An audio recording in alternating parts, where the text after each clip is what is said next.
Hey guys, welcome back to our channel. তোমরা সবাই কেমন আছো? আশা করি ভালো আছো। আমরাও ভালো আছি। দেখো, আজকে কিন্তু অষ্টমীর অঞ্জলি, তো আমরা সবাই মিলে চলে এসেছি অঞ্জলি দেওয়ার জন্য। আমাদের আসতে কিন্তু খুব দেরি হয়ে গেছিলো, তাই অঞ্জলি দিতে একেবারে বসে পড়েছি। আর এখনো যারা ফুল পায়নি তাদের কিন্তু ফুল দিচ্ছিল, দেখতেই পাচ্ছ তোমরা। আর আমরা কিন্তু ফুল পেয়ে গেছি। দেখো, অনুষ্কা তোমাদের ফুল দেখাচ্ছে। এইভাবে যেন আমরা প্রত্যেক বছর তিনজন একসাথে মিলে অঞ্জলি দিতে পারি। ঠাকুরের কাছে এই কামনাই করি, আর ঠাকুর যেন সবাইকে খুব ভালো রাখে। আমরা কিন্তু সবাই এই একটা বছর অপেক্ষায় থাকি কবে এই অষ্টমীর অঞ্জলি দেব, সবাই একসাথে মিলে।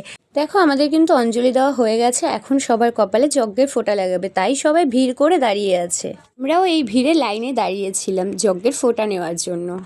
আমাদের সাথে কিন্তু অনুষ্কাও আজকে উপোস ছিল, তাই দেখো সবার আগে গিয়ে ও কিন্তু ফোঁটা নিয়ে নিয়েছে।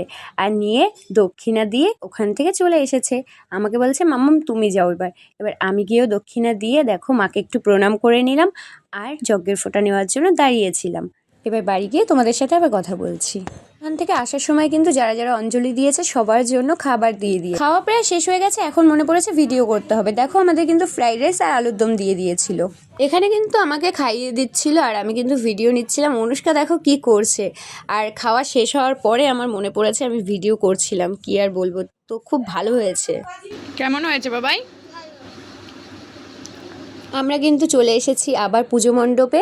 এখন দেখো প্রসাদ দিয়ে দিচ্ছে, তো বাটা নিয়ে আমি এখন বাড়ি যাচ্ছি। তার আগে তোমাদের একটু প্রসাদ খাইয়ে দিই, নাও তোমরাও প্রসাদটা খেয়ে নাও। আমরা কিন্তু বাড়ি এসে আবার বেরিয়ে পড়েছি ঘুরতে যাওয়ার জন্য। তো আমরা কোথায় যাচ্ছি তার জন্য কিন্তু ভিডিওটা কন্টিনিউ করতে হবে। দেখো আমরা কোথায় যাচ্ছি। আমরা আইটিআই মোড়ের সামনে চলে এসেছি, ওই দেখো গাইস। দুপুরবেলাতে এসেছি, তারপরেও কি ভিড়! না একটা ভালো করে ভিডিও করতে পারছি, না ছবি তুলতে পারছি। তবে তার মধ্যেই নেমে গেছে বৃষ্টি। কি আর করা যাবে, বৃষ্টি যখন নেমে গেছে তারপরে কি প্যান্ডেলে ঠাকুর না দেখে বাড়ি চলে যাব? না, তো প্যান্ডেলে ঠাকুর তো দেখতেই হবে। তার আগে তোমাদের প্যান্ডেলটা ভালো করে দেখিয়ে দিই। দেখো প্যান্ডেলটা কত সুন্দর লাগছে।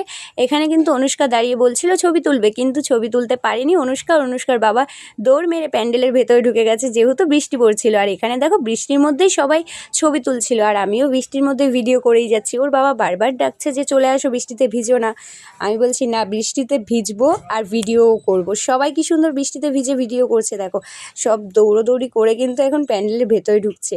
আর প্যান্ডেলে কিন্তু আমরা অনেকক্ষণ ছিলাম, কিন্তু এত ভিড় ছিল ভিডিও করতে পারিনি ঠিক করে। সবাই ছাতা মাথায় দিয়ে প্যান্ডেল দেখতে এসছে। আমরা বাঙালি বস, ছাতা মাথায় দিয়েও কিন্তু আমরা ঠাকুর দেখতে আসবোই। বৃষ্টির জন্য কিন্তু আমরা বাইরে আর ভিডিও করতে পারিনি, তাই ভেতরেই চলে এসেছি। আর তোমরা পেছনে দেখতে পাচ্ছ সেই মূর্তি কত সুন্দর, যার মূর্তি দেখার জন্য দূর দূরান্ত থেকে কত মানুষ আসে। আর আমাদের বাড়ির সামনে আমরাই কিন্তু লেট না। তবে আমি মহালয়ের দিনই দেখেছি ঠাকুর।